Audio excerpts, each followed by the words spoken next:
sakafo hoanitra ianao fanangam-pakandro mandrakariva ary ianao ny fahateny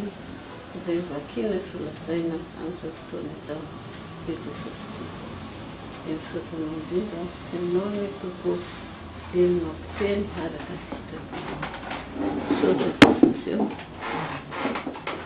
misy zany tenin'Andriamanitra ao amin'ny Mateo 7:20 ary amin'ny andininy 20 manao hoe indro zaho momba anareo mandrakariva ambara-pahatonga ny fahataterany izao tontolo izao. Rehefa avy nitsangana tamin'ny maty Jesosy Kristy dia fombany moa miaraka amin'ny mpianany any amin'ny tendrombohitra ary ny tendrombohitra izay nalehany amin'izao fotoana izao dia tendrombohitra Galalia. Ireo mpianatra Jesosy ireo moa zany tsy mahalala tsy mahafantatra hoe eo Jesosy dia hiakatra any an-danitra. Jesosy dia rehefa mahafantatra an'izany ary rehefa taloha izy rehefa nampiomana sy nampionana ny fon'ny mpianany hoe aza malahelo ny fonareo minoan'Andriamanitra ary minoa koa. Jesosy moa dia tena tian'ireo mpianatra ireo satria ireo mpianatra ireo dia nanolotra ny tena sy ny fiainany miaraka amin'ny Jesosy hanompo hitory ny filazantsara ary eo am-pony Jesosy ny fitiavana an'ireo mpianatra ireo ary tena malahelo amin'ireo mihitsy Jesosy. Ary ireo mpianatra ireo koa dia efa raiky fotateraka amin'ny Jesosy ireo mpianatra ireo dia ampionony Jesosy mandrakariva ireo ary menitoky sy fanantenana ireo fa aniraka ny fanahy masina izy ao anatin'ireo fa sy ireo mampanaovy ny asa manerana ny zao tontolo izao araka ny teniny eto manao hoe mandehanina ireo izy mitoriany filazantsara amin'ny olombelona rehetra manomboka Jerusalema hatrany amin'ny faran'ny tany dia hozy izy hoe aza matahotra fa indro momba anareo mandrakariva mandra-pahatonga ny fahataterany zao tontolo izao. Jesosy dia hiakatra ho any an-danitra izy ary na dia efa nanolotra ny tenany ary izy efa vita daholo zany ny famonjena zao tontolo izao izay mino azy dia mbola malahelo zany Jesosy ka mbola ireo mpianatra 12 ireo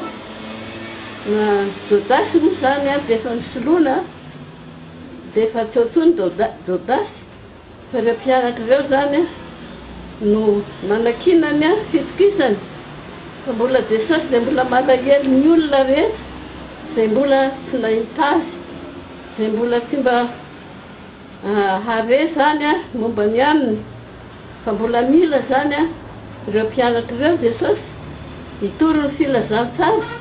amin'ny olombelona rehetra ka izany dia mandrindra an'ireo mpianatra ireo izy hoe mandehana anareo izy mitory ny filazantsara mampianatra ny olona rehetra hibebaka anambara ny fampianarana rehetra izay efa nilazaiko taminareo ka noho izany ozy izaho dia momba anareo mandrakariva amin'izay rehetra ataonareo mandra-pahatonga ny fahataterany zao tontolo izao. Dia tsapa moa zany ry havana fa tsy ireo mpianatra ireo ihany zany nomba an' Jesosy fa ny olona rehetra izay miaino ny tenin'Andriamanitra izay nitorian'ireo vavolombelona ireo ka mino an' Jesosy Kristy koa dia momba azy izy izay rehetra manao ny asan'Andriamanitra zany ho ny olom-bavony zany ho ny olona tiany zany izay mandeha any amin'ny toerana rehetra izay reny any manao ny asan'Andriamanitra dia izao hozy izy Jesosy hoe indro izaho momba anareo mandrakariva hozy izy aza matahotra. Raha tian'ny Jesosy manko tsika olom-bavony dia izao hozy izy manko amin'ny Petera hoe Petera zanaky Jaona Simona zanaky Jaona mitiava anao dia hozy izy Petera hoe eny toko tianao dia telo Jesosy nanontany azy motiava ianao eny tompoko izy ianao mahalala ny olona rehetra fantatrao fa tianao a dia ozy izy Jesosy hoe fano ara ny ondrika fano ara ny ondrikeliko tsika zany a tian'i Jesosy zany tsika dia zao a tsy maintsy a mamahana ny ondrin'i Jesosy ny mpanota zany ny ondrin'i Jesosy a zay tsy maintsy fanana amin'izay rehetra ny raha ny tompo atsika tsy maintsy mitory ny fibebahana mba ialany amin'ny fahotana sy ny faharatsiana mba tsy hahatonga azy ho very any amin'ny elo. Jesosy zany a dia zava-dehibe aminy tokoa ny olona izay manao ny asany tena tian'i Jesosy zany a ny olona izay manao ny asany fa raha ohatra misy milaza hoe tianao a Jesosy nefa tsy manao ny sitrapony a tsy mandeha mitory ny filazantsara amin'ny mpanota dia malahelo a Jesosy ka noho izany a raha dia manome toko mihitsy ny Jesosy a fa omba ny mpanompony izy ary tsy ny fanahiny ihany nombany fa ny nofony ihany koa ireo mpianatra ireo zany dia nombany Jesosy foana raha tsy manan-kanina ireo mpianatra ireo dia hitan'i Jesosy daholo a ny lalan'ireo mpianatra ireo ndray mandeha zany a dia no nilasa zany Jesosy dia nandeha tsy nanana sakafo na vola ny mpianatra lasa nandeha nanjono izy dia nanjono tany izy faran'ny andro tsy nahazo na dia kely azy dia hitan'i Jesosy zany ireo mpianatra ireo dia nalahelo Jesosy a dia tonga teo anatrehany izy hoe manan-kanina ty va nareo tompoko izy izy tsy manana zay dia maty ny alina zay izy izy nanjono teto zay a fa tsy nahazo na dia kely azy dia ozy izy hoe mandehana ozy izy any amin'ny lalindalina kokoa alatsao amin'ny ankavanana ny aratinareo dia azo ianareo efatry ny alina zay izy izy tsy nahazo zay nefa noho ny teninao izy izy Petera dia andeha ahaka ihany zay lafaka eo zany ny aratinay dia nanaraka ny tenin'i Jesosy zany ireo mpianatra ireo ma dia nahagaga mihitsiny zany a fa nahazo izy saika tsy ilaitra ny sariana fa saika tritra ny arato izy izy dia naka olona mihitsy izy hanampy azy nefa nisy a 50 amby 100 moa izy zay a trondro vaventy be dia ozy izy ry Petera hoe tompoko sy Andriamanitra dia gaga noho izany asan'i Jesosy zany a ary io zany dia mety nataony sakafo sy namidiny hanafaka amin'ny fahazairanany zay zany a dia efa momba ny mpianatra Jesosy fa tsy mamela azy ho noana na mamela azy ho rery. Jesosy koa dia efa miteny hoe aty amin'izao tontolo izao izy no ahitanareo fahoriana matoky za fa naresy an'izao tontolo izao dia mampahelo ny mpianatra Jesosy satria mbola eto tany a mbola betsaka ny zavatra midona sy miatra maro isan-karazany ao ny fanenjehan'ny olona azy ao ny zava-tsatra izay tsy maintsy heretany eo fanaovana ny asan'Andriamanitra nefa ozy izy Jesosy hoe aza matahotra fa indro a momba nareo mandrakariva mandrapahatonga ny fahataperana izao tontolo izao ary rehefa nandeha ireo mpianatra ireo nanao ny asan'Andriamanitra dia nahagaga rehefa nanatanteraka ny tenin'i Jesosy izy a dia navita zava-dehibe sy zava-mahagaga na vita ny asa izay nataon'i Jesosy izy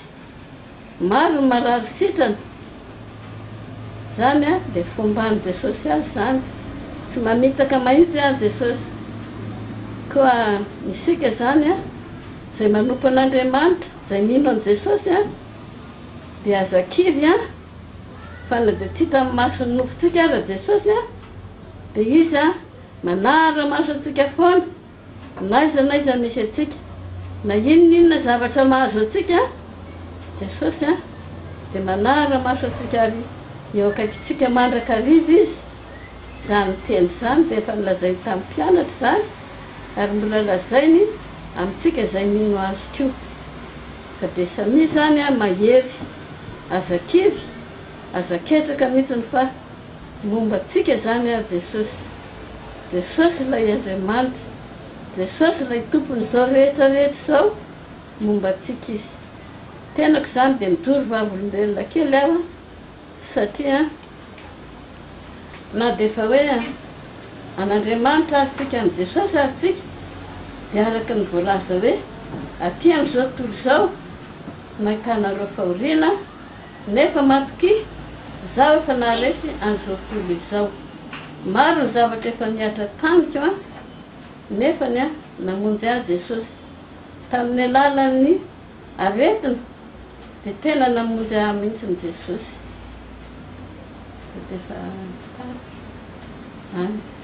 Nefa namonjy ahy mihitsy ny Jesosy. Ndray mandeha zany a dia narary be mihitsy tao mitratra tao ary rehefa mitarafina zany dia feno zavatra be tao amin'ny tratra tao asa nareoka nanana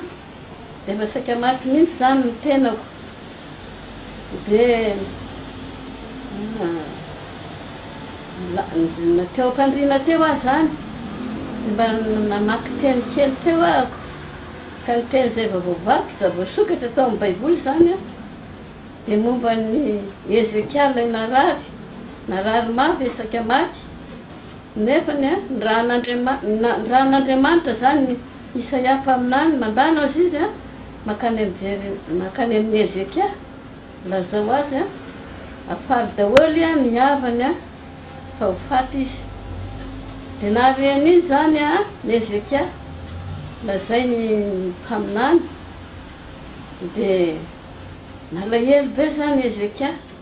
tomany be izy ny koka tao amin'ny rindrina izy nitomany noho izy hoe Andriamanitra tsarovo izy ny rahako taminao nangataka famindrapo tamin'Andriamanitra teo zany Ezekia. Dia mbola lasa kelikely zany Isaia dia mandana ozy izy miverina any amin'ny Ezekia indray a razao azy ozy izy fa toy faty izy a fa ampiko 5 taona ny androny. Dia tonga tany zany a Isaia mpaminany kanefa ozy izy asio na apekana viavy ozy izy a eo amin'ny vay dia sitrana zany a ny Ezekia. Dia tahaka an'izany a zavatra izay nahazo azy zany a dia nivakiko io teny io dia ozy Andriamanitra nandrafo amiko tsarovy a izay mba nirahako taminao dia ianao a tsy miangatra izay nataonao tamin'ny Ezekia a tompo dia mba ataovy amiko. Dia nanam-pinoana mihitsiny ahako a natoko mihitsiny a dia tsy sitrana avy havana nefa aretina moa zany a feno nana be tao amin'ny avokavoka tsisy irangirany mihitsy nareoka na tsy nanana ary saika atao tamin'ny vio a saika atao fonction nefa noho ny fahalebiazany tena dia tsy azaka an'izany. Dia nisitrany Jesosy maimaim-poana ary havana nisitrany dia afaka daholy zany a dia nana rehetra tao dia reoka be dehibe tao dia sahala amin'izany ny fomba n'Andriamanitra tsika aza matahotra ninona zavatra midona sy miatra aminao fa Andriamanitra dia momba antsika ary manapaka antsika. Sahala amin'izany koa na eo amin'ny tsy fananam-bola azy dia hitan'Andriamanitra foana tsika ary na ny voro-manidina azy dia rehefa ny ahira maika mofa ny zanany a mpanompony a izay manompo azy a dia tsy afoiny. Dia ozy ny teny hoe indro aho momba anareo mandrakariva mandra-pahatonga amin'ny fahataterana izao tontolo izao. Hotahinana izany a ka samy andray an'izany teny zany tsika ampinoana